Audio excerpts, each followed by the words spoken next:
Maya Chen wiped the sweat from her forehead as she climbed down the rocky path.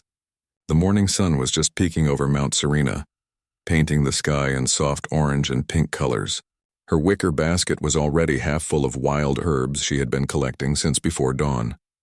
These plants would feed her family for the next few days if she was lucky. At 22, Maya looked older than her years. Life in the mountain village was hard, and worry lines had started to form around her dark eyes. Her clothes were patched and faded but clean. She took pride in what little she had, even when it wasn't much. As she reached the bottom of the trail, something caught her eye. A splash of bright blue fabric against the gray rocks. Maya rushed forward and gasped. A man lay unconscious near a cluster of jagged stones, his body twisted at an odd angle. "Oh no," she whispered, dropping her basket and kneeling beside him.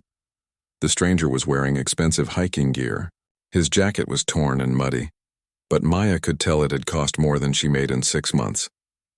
His boots were leather, real leather, not the cheap plastic ones she wore. Blood trickled from a cut on his forehead and his breathing was shallow. Maya checked his pulse. Steady but weak. She looked around the empty trail. No one else was coming. The nearest hospital was 3 hours away by car, and she didn't have a car. She didn't even have a phone that worked up here. "Hey, can you hear me?" she said softly, gently shaking his shoulder. No response. Maya bit her lip. She couldn't leave him here. Wild animals came down from the mountain at night, and the weather could change quickly. But he was much bigger than her, probably twice her weight. How could she possibly move him? She looked at her herb basket, then at the unconscious man, then back at her basket. Those herbs represented a full day's work. Without them, she and her grandmother would go hungry tonight, but she couldn't just walk away from someone who needed help. Grandmother always said, "Help first, worry later." Maya muttered to herself. She dumped out her carefully collected herbs and used the basket's leather straps to create a makeshift harness. Inch by inch, she dragged the stranger away from the dangerous rocks and toward the safer ground near the old oak tree. By the time she got him to a flat spot, Maya was breathing hard, and her back ached. She tore strips from her own shirt to clean his wounds and used leaves from a healing plant to make a simple bandage. Her grandmother had taught her these old remedies when she was just a little girl. The man stirred slightly as she worked, mumbling something she couldn't understand. Maya noticed his hands were soft and unmarked. No calluses, no scars from hard work. Definitely a city person. Probably some rich tourist who thought mountain hiking would be fun. "Well, rich tourist," she said quietly. "Today's your lucky day. You found the one person on this mountain who won't leave you for the wolves." It took Maya another hour to drag him to her cottage. Her small wooden house sat at the edge of the village, its roof patched with mismatched tiles and its walls gray with age. The garden in front was tiny but well tended, full of the herbs and vegetables that kept her family alive. "Grandmother," Maya called as she struggled to get the man through the front door. "I need help." An elderly woman appeared from the back room, moving slowly with the help of a worn wooden cane. Despite being nearly 80, Maya's grandmother still had sharp eyes and a quick mind. She took one look at the unconscious stranger and nodded. "Bring him to the spare room," she said calmly. "I'll get the medicine box." Together, they managed to get the man onto the narrow bed in their tiny guest room. It was barely bigger than a closet, with just enough space for the bed and a small chair. Maya's grandmother examined his injuries with practiced hands. "Concussion, definitely," she said. "Some bruises, maybe a cracked rib. But he'll live." "You did good, Maya." They spent the rest of the day taking turns watching over him. Maya mixed herbal remedies while her grandmother cooked a thin soup from their last bit of rice and vegetables. As evening approached, Maya's stomach growled loudly. She had given up her day's herb collection to save this stranger, and now they had almost nothing for dinner. "Don't worry," her grandmother said, noticing Maya's worried expression.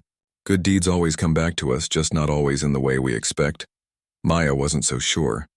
Good deeds didn't pay for her grandmother's medicine or fix their leaking roof. But she kept these thoughts to herself. Around midnight, the stranger finally opened his eyes. Maya was dozing in the chair beside his bed when she heard him groan. She jolted awake and leaned forward. "Hey," she said softly. "You're awake. How do you feel?" The man blinked several times, looking confused. His eyes were a striking green color, and Maya noticed he had the kind of even tan that came from expensive vacations, not from working outside every day. Where am I?" he asked, his voice rough. My house, Maya replied. I found you unconscious at the bottom of Mount Serena Trail. You took quite a fall. He tried to sit up and winced, holding his head. I don't remember anything. The last thing I recall is starting the hike yesterday morning. Yesterday morning? You've been unconscious for almost 2 days, Maya said, alarmed. We should get you to a doctor. No, he said quickly, then seemed to catch himself. I feel okay. Just a headache. I don't want to be any trouble. Maya studied his face. There was something he wasn't telling her, but she couldn't figure out what. What's your name? The man hesitated for just a moment too long. Alex, he said finally. Just Alex. I'm Maya. This is my grandmother's house. Well, our house. She gestured around the small room.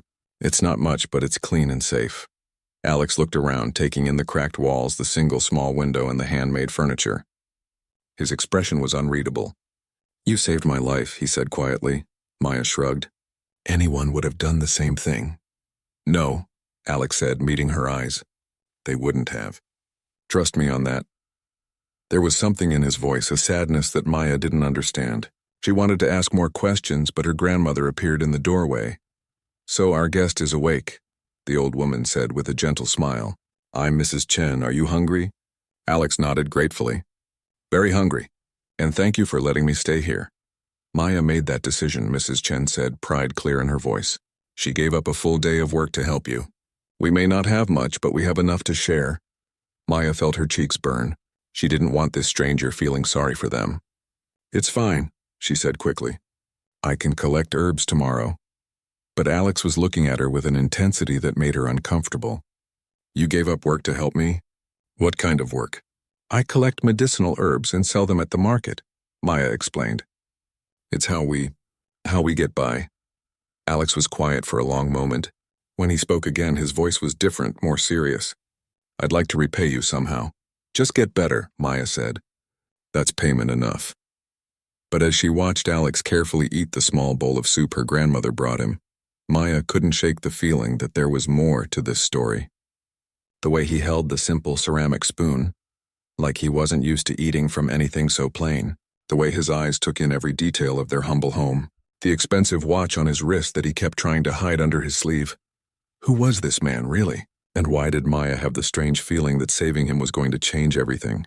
Outside, the wind picked up, rattling the loose tiles on their roof. Maya pulled her thin shawl tighter around her shoulders and wondered if helping Alex had been a mistake. She couldn't afford to miss any more days of work, and something told her that this mysterious stranger was going to complicate her already difficult life in ways she couldn't even imagine. But looking at his grateful smile as he thanked her grandmother for the soup, Maya felt something warm in her chest. Maybe her grandmother was right.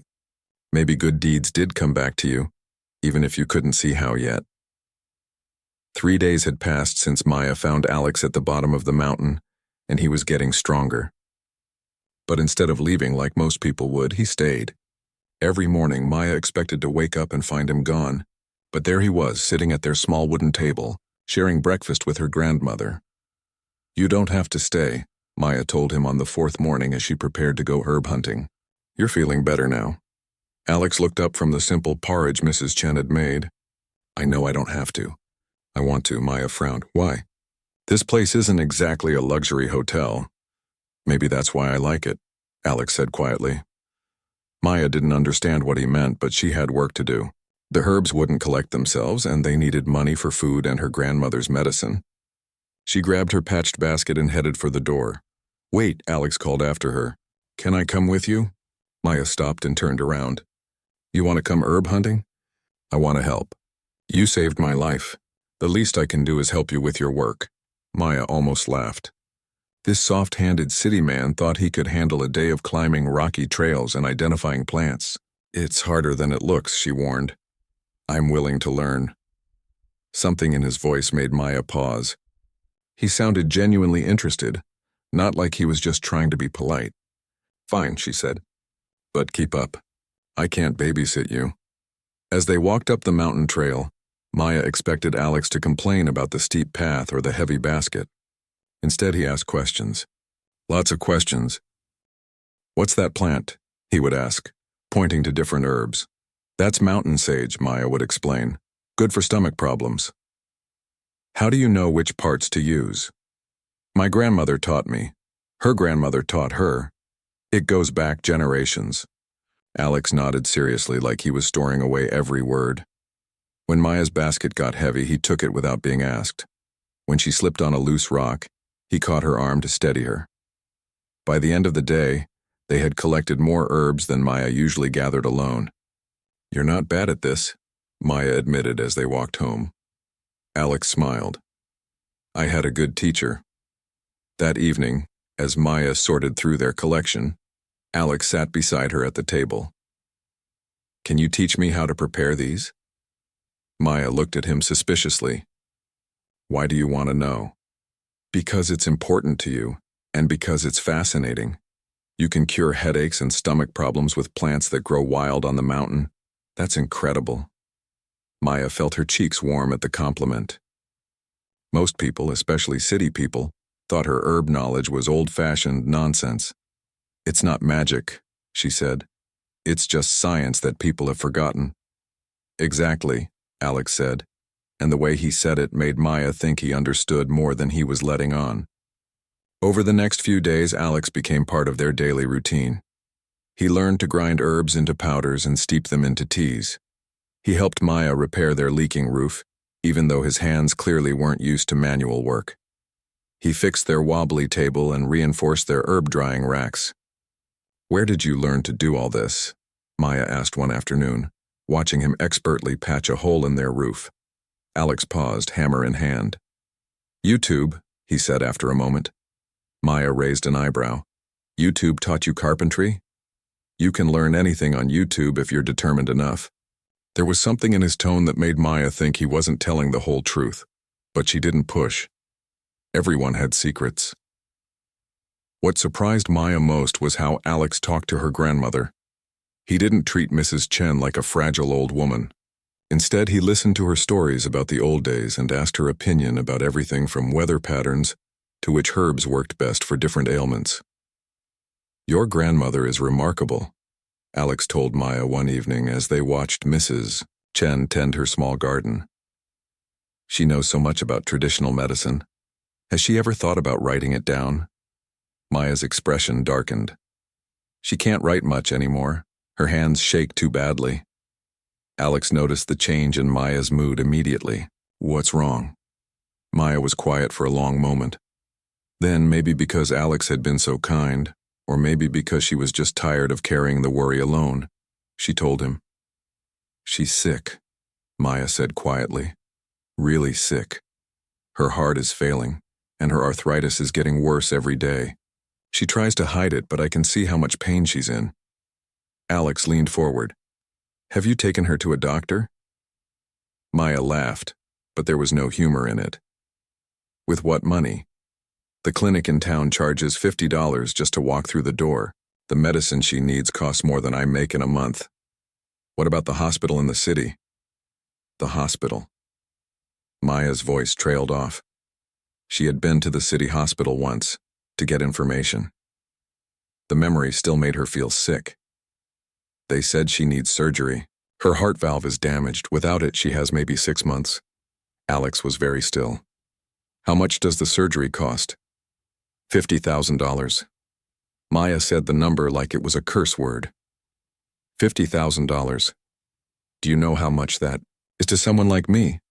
I make maybe $200 a month on a good month. I would have to work for 20 years without spending a single penny on food or shelter.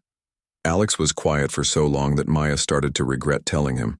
She didn't want his pity. She didn't want anyone's pity. I'm sorry, Alex said finally. That's an impossible situation. Yeah, Maya said, surprised by how calm her voice sounded. It is. Your grandmother doesn't know. She knows. But she pretends she doesn't. She keeps talking about next spring's garden and what herbs we'll plant, like she's going to be here to see them grow. Maya's voice cracked slightly. She's trying to protect me, but I see her at night, when she thinks I'm asleep. She sits by the window and looks at the mountain like she's saying goodbye. Alex's hands clenched into fists on the table. There has to be something we can do. We? Maya looked at him sharply. There is no we. You're a tourist who'll be gone in a few days. This isn't your problem." "You're right," Alex said. "It's not my problem. But you're not just anyone, Maya. You saved my life. You and your grandmother took me in when I was hurt. You shared your food with me when you barely have enough for yourselves. You taught me things I never would have learned anywhere else." Maya felt tears threatening, but she blinked them back. "That doesn't change anything. I still can't afford the surgery." Alex was quiet again, and Maya could see him thinking hard about something. Finally, he spoke. "What if there was a way to make more money? A lot more money?" "Like what?" "Your herbs. Your knowledge. What if there was a way to reach more people? To sell to customers who could pay more?" Maya shook her head. "I've thought about that, but I don't have a car to get to bigger markets. I don't have money for fancy packaging or advertising, and even if I did, I don't know anything about business." "But I do," Alex said quietly. Maya looked at him suspiciously. "What do you mean?" Alex seemed to be choosing his words carefully. "I've worked in business. I know about marketing, about finding customers, about building a brand. What if I helped you?" "Why would you do that?" "Because your grandmother deserves to see next spring's garden. Because your knowledge is too valuable to be limited to one small village. And because—" Alex paused. "Because helping you would help me too." Maya didn't understand what he meant by that last part, but something in his voice made her believe he was serious. For the first time in months, she felt a tiny spark of hope. "You really think we could make that much money?" she asked. "I think your herbs and your grandmother's knowledge could change a lot of lives. And yes, I think the right people would pay well for that."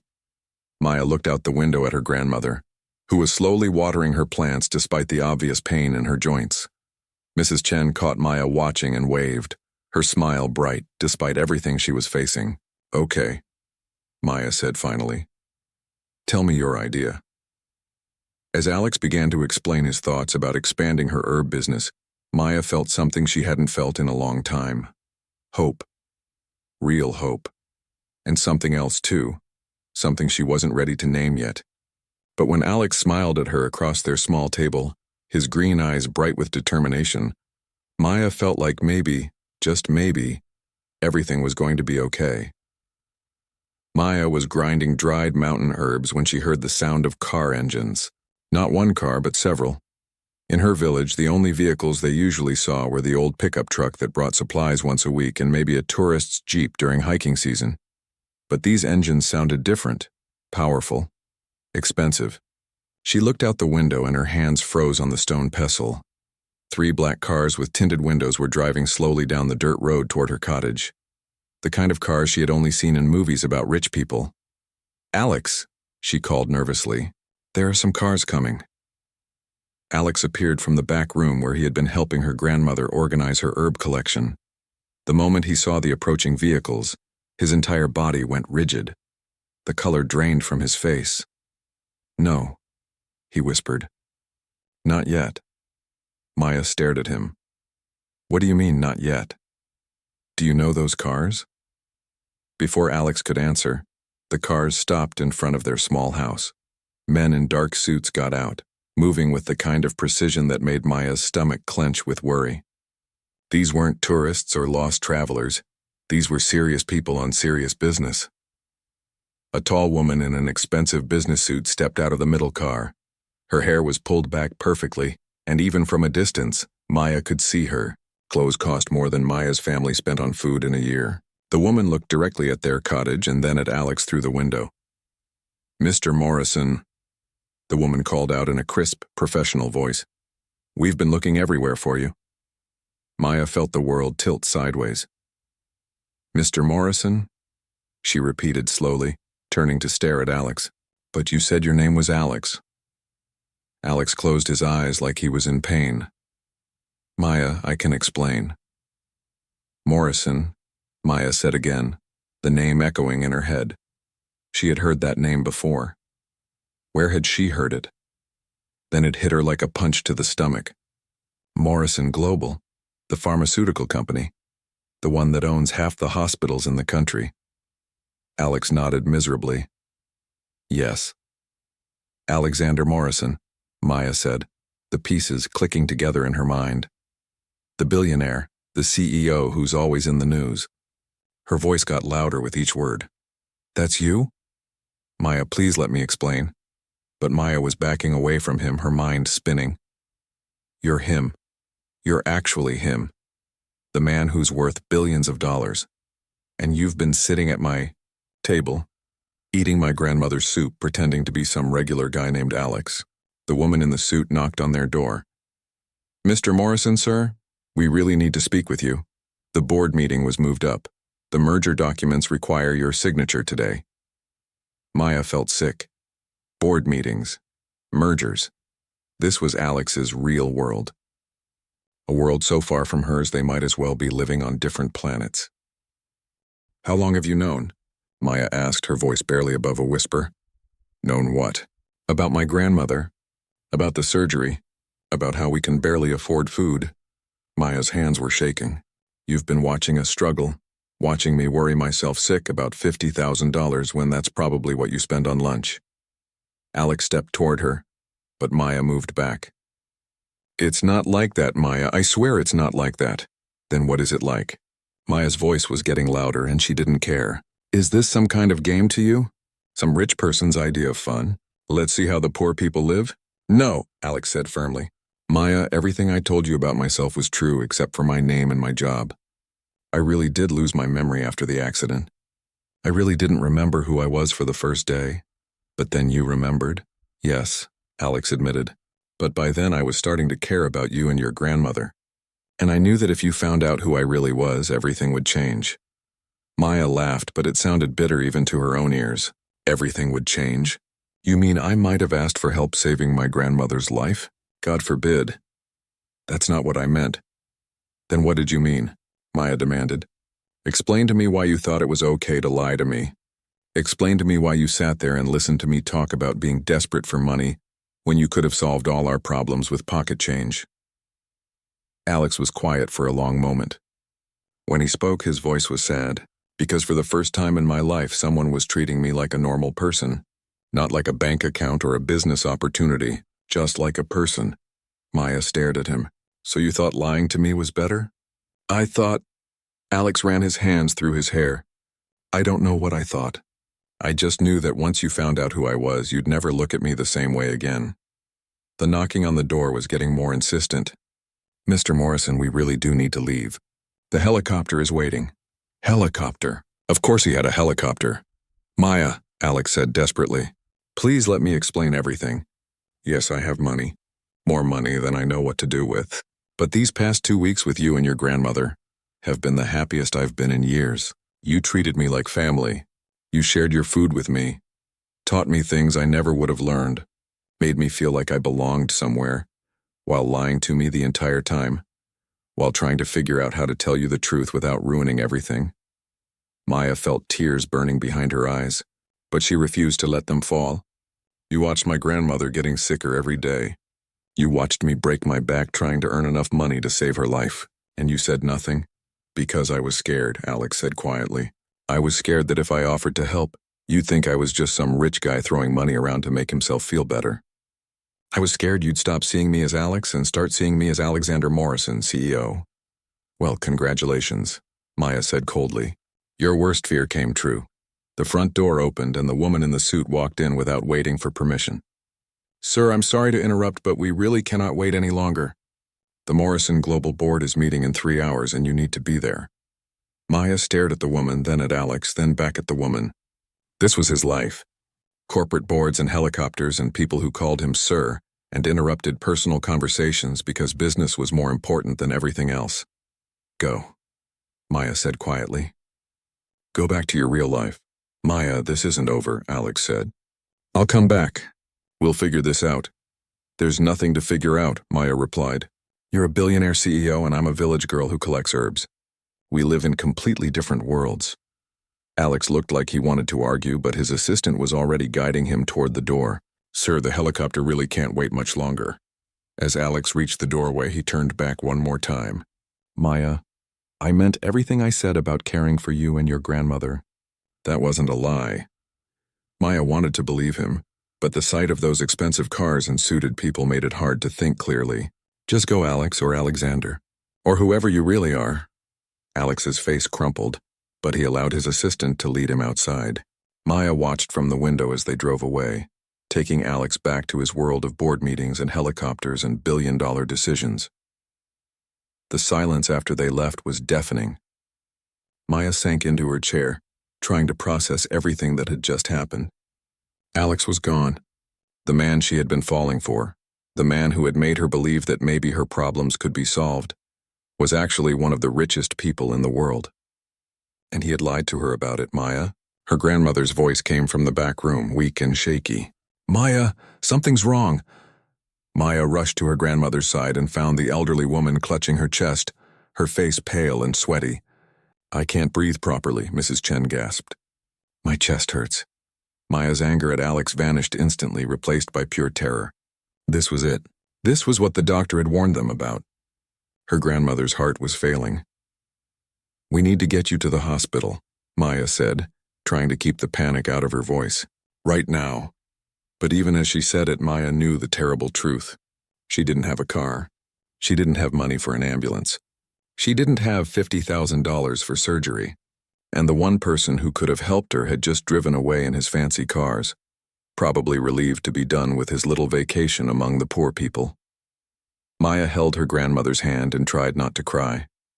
She had never felt more alone in her life. Maya knelt beside her grandmother's bed, feeling completely helpless. Mrs. Chen's breathing was getting worse, and her lips were turning blue. Maya had used every herb remedy she knew, but nothing was working. This was beyond what mountain medicine could fix. Grandmother, stay with me, Maya whispered, holding the elderly woman's cold hand. Please stay with me. Mrs. Chen tried to speak but could only manage a whisper. Maya, don't blame yourself. For anything. Maya felt tears streaming down her face. She needed to get her grandmother to a hospital, but how? The nearest clinic was an hour away by car, and she didn't have a car. Even if she could get there, they would need money she didn't have. Just as Maya was starting to panic completely, she heard car engines outside again. Her heart jumped. Had Alex come back? But when she looked out the window, she saw it was just their neighbor, Mr. Rodriguez, in his old pickup truck. Maya, he called, getting out of his truck. I saw those fancy cars earlier. Is everything okay? No, Maya called back. My grandmother is having a heart attack. I need to get her to the hospital, but I don't have a way to get there. Mr. Rodriguez didn't hesitate. Put her in my truck. I'll drive you. As Maya and Mr. Rodriguez carefully carried Mrs. Chen to the truck, Maya heard the sound of a helicopter in the distance. The sound got louder and louder until a sleek black helicopter landed in the field behind their house. Alex jumped out before the helicopter had even fully landed.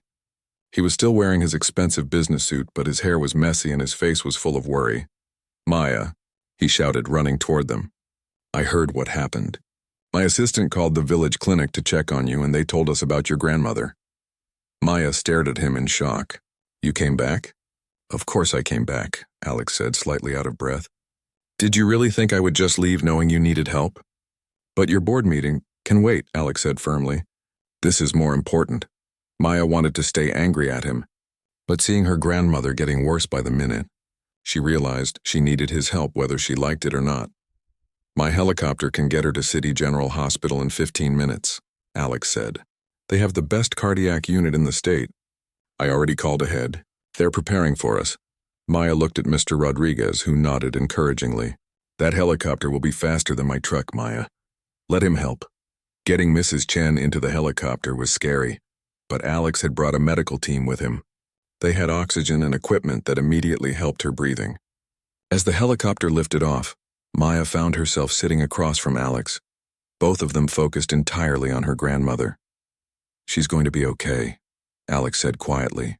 Dr. Patricia Williams is the best heart surgeon in the country. I made sure she was available. Maya nodded, not trusting herself to speak. She was grateful for Alex's help, but she was also terrified about what this was going to cost. Flying in a helicopter, seeing the best doctor in the country, having surgery at a private hospital.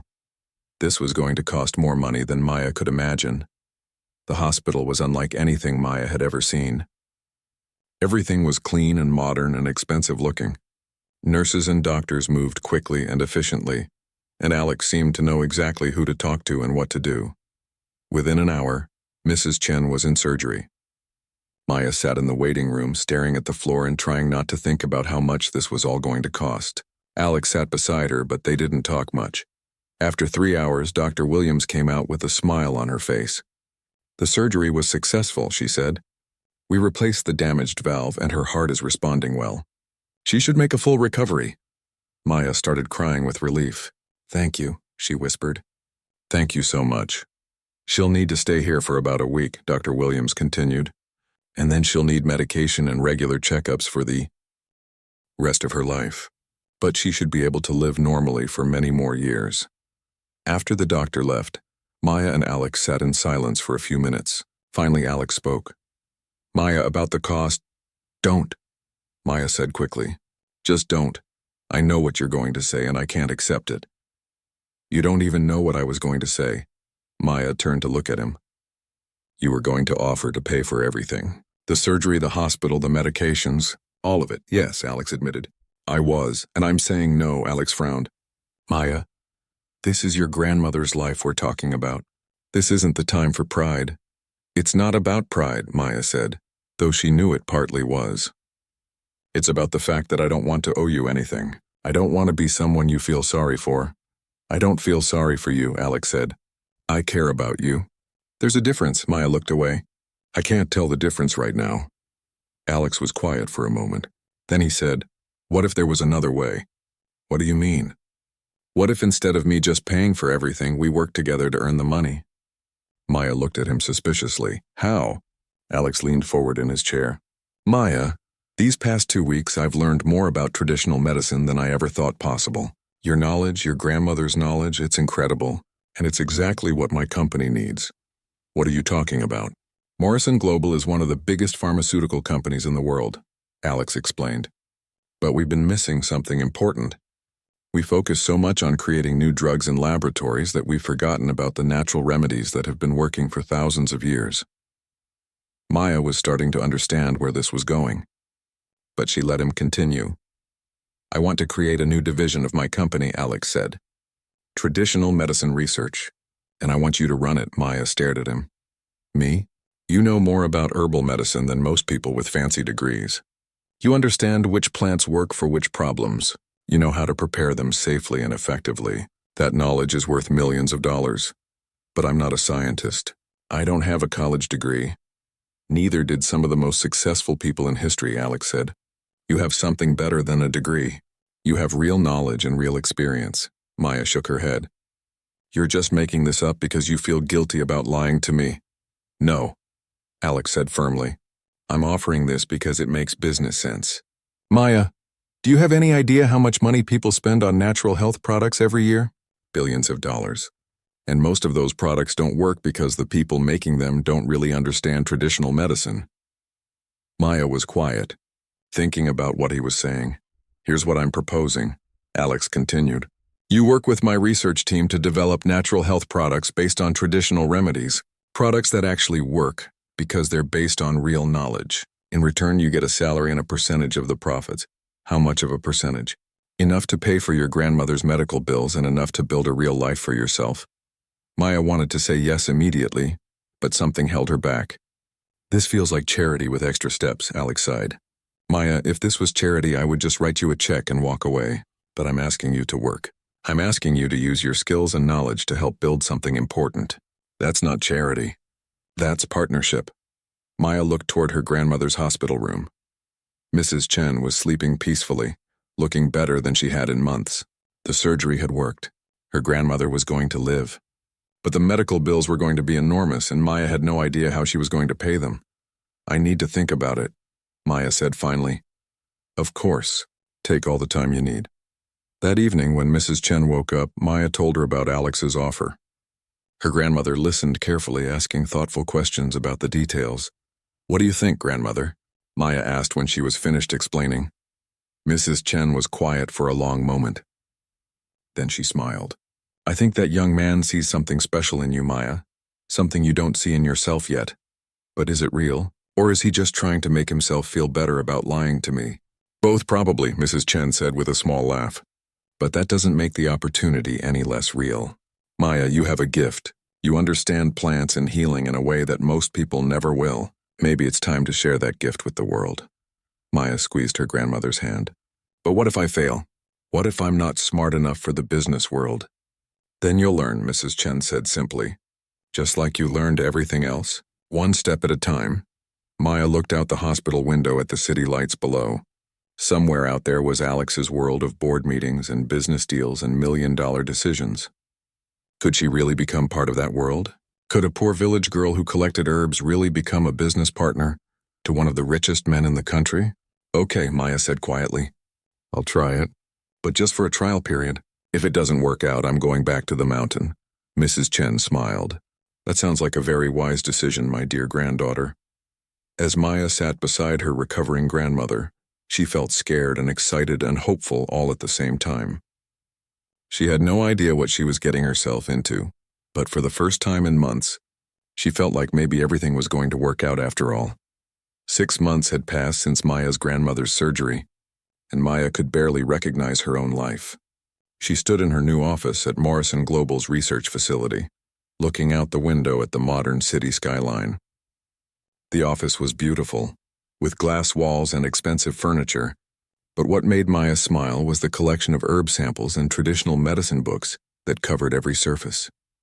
The test results are back, Dr. Rachel Kim, her research partner, said excitedly as she burst through the office door. Maya, the mountain sage formula is incredible. It's more effective at treating stomach inflammation than anything we've developed in the lab. Maya grinned. My grandmother always said mountain sage was special. I'm glad your fancy machines finally agree with her. Dr. Kim laughed. Your grandmother was right about a lot of things. The ginger root preparation for nausea, the willow bark extract for pain relief, the chamomile blend for sleep disorders. We've got 3 products ready for market testing, and early results show they're going to be huge successes. Maya still couldn't quite believe it. 6 months ago, she had been a poor village girl collecting herbs to survive. Now she was the director of traditional medicine research at one of the world's biggest pharmaceutical companies. Her division had 12 employees, $1 million research budget, and products that could help millions of people. Speaking of your grandmother, Dr. Kim continued, how is the Community Health Center project going? Maya's smile got even bigger. Better than I hoped. Grandmother has trained 15 young people from surrounding villages in traditional healing methods. They're setting up small clinics in areas that never had proper health care before. The Community Health Center had been Maya's idea, but Alex had made it possible. Using some of the profits from their first successful product, they had renovated Maya's old cottage into a proper medical facility. Her grandmother, now fully recovered from her heart surgery, ran the center with the energy of someone half her age. Your 3 o'clock meeting is here, Maya's assistant announced through the intercom. Maya checked her schedule. Oh right, the distribution deal for the sleep aid formula. She grabbed her presentation folder. Dr. Kim, want to sit in? This could be our biggest contract yet. As Maya walked to the conference room, she thought about how much she had learned in 6 months. At first, everything about the business world had seemed impossible to understand. The meetings, the contracts, the financial reports, it had all been like learning a foreign language. But Alex had been patient, teaching her step by step, never making her feel stupid for asking questions. More importantly, Maya had discovered that her knowledge was just as valuable as anyone else's at the company. While the other researchers knew about chemistry and laboratory procedures, Maya understood something they didn't: how traditional remedies actually worked in real life, not just in test tubes. The meeting went well. A major pharmacy chain wanted to carry their new sleep aid in over 3,000 stores nationwide. As Maya shook hands with the executives, she couldn't help thinking about her grandmother's reaction when she told her the news. Mrs. Chen would probably just smile and say something like, "Of course they want our remedies. People have been sleeping better with chamomile for 1,000 years." After work, Maya drove back to the mountain village. She had kept her promise to herself. No matter how successful the business became, she would never abandon her roots. She had bought a small apartment in the city for work weeks, but her real home was still the cottage where she had grown up. The cottage looked completely different now. Alex had helped her renovate it into a proper research station, with a modern laboratory for testing herbs and a library for documenting traditional knowledge. But they had been careful to keep the heart of the place the same. The kitchen still had her grandmother's old wood stove, and the herb garden in front was bigger and more beautiful than ever. "Maya," her grandmother called as she pulled up. "Perfect timing. Come see what the new students accomplished today."